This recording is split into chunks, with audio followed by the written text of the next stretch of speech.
Видя ли какво става? Той е газ, човек.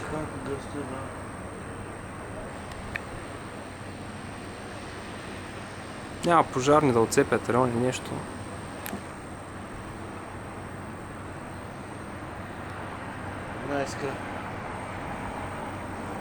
Аз според мен автомобили не трябва да минават там.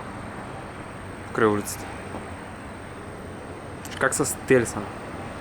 О, аз ти се оплаша, че към колата ми нещо се бие.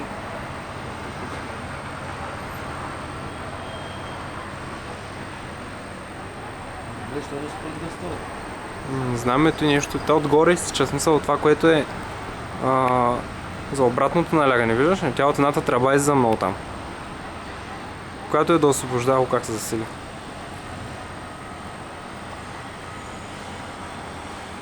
Една бяла тръба от нея изтича точно.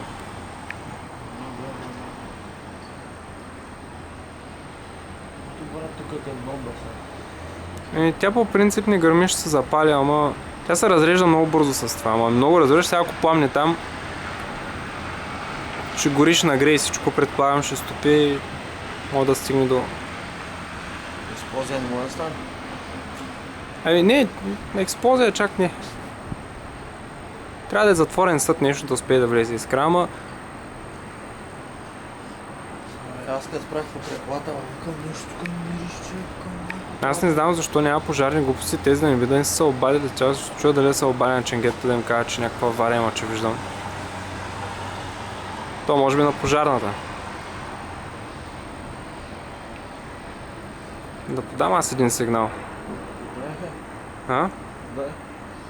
Много мириш на нещо. Давай, давай.